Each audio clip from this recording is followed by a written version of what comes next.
اس constituency کے سابقہ MLA اور مرحوم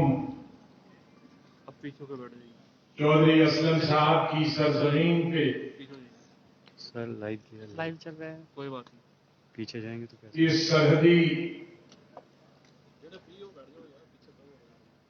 ضلع میں رہنے والے سرن کوٹ کے میرے بھائیوں، نوجوان ساتھیوں،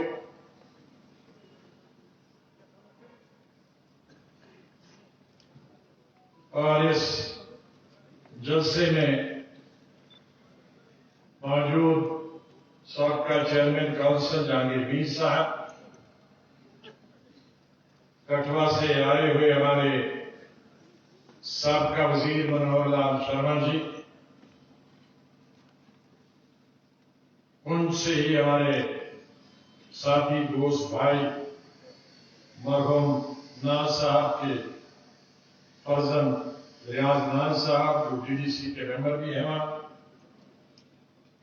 محترم چودھری نذیر صاحب BDC کے چیئرمین، محترم چودھری ظفر صاحب چیئرمین BDC،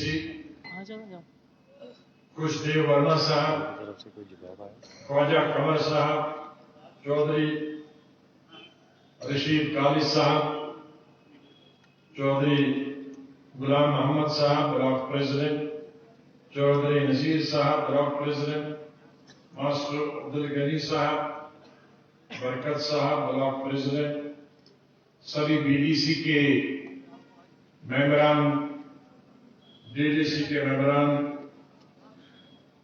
سبھی پنچ صاحبان، سرپنچ صاحبان اور کانگریس یوتھ کانگریس NSUI کے سبھی ساتھیوں،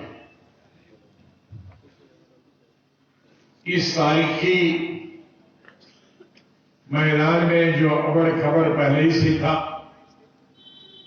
کچھ نیچے کچھ آپ پیچھے، پچھلے 40-45 برسوں سے جب میری شادی بھی نہیں ہوئی تھی اور پڑھائی سے نکل کے ہی میں صوبائی صدر بنا تھا یوتھ کانگریس کا ریاست جموں کشمیر کا، اور بڑے بڑے سینئر لیڈر جو میری عمر سے بھی دگنے کے تھے، ان کی صحبت اور ان کے ساتھ راجوری پنچ کا دورہ کرنے کا موقع ملا۔ جموں صوبے سے اسی ضلع کے ہمارے ماہناز سپور، سابقہ وزیر، سابقہ اسپیکر، جن کے ساتھ میرے اس زمانے سے لے کر اور ان کی موت تک گھریلو تعلقات رہے، جناب مرحوم چودھری اسلم صاحب، حویلی سے جناب غلام محمد میر صاحب جو وزیر رہے، وائس پریزیڈنٹ تھے اس وقت سینئر، جناب محمد وانی صاحب، اور جموں سے ہمیشہ ہم ان کی خدمات کو بھلا نہیں سکتے، مرحوم سرگیہ منگت رام شرما جی، گردھاری لال گوگرا جی،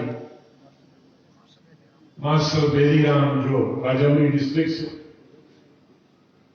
اور کبھی کبھی مرحوم جو ان سب سے بزرگ اور سب سے معتبر اور سب سے قابل احترام کبھی کبھی میاں بشیر صاحب بھی آتے، اور تب کرسیاں یہاں نہیں لگتی تھی، وہاں لگتی تھی، اور یہاں بھی لوگ بیٹھتے تھے، اور یہاں میں سمجھتا ہوں کہ اس کے بعد یہ پہلی دفعہ اتنی بڑی میٹنگ ہوئی۔ اس لیے آج میں ان تمام بزرگوں کو خراج تحسین ادا کرتا ہوں کہ جن کی صحبت میں ہمیں یہاں آنے کا بچپن سے ہی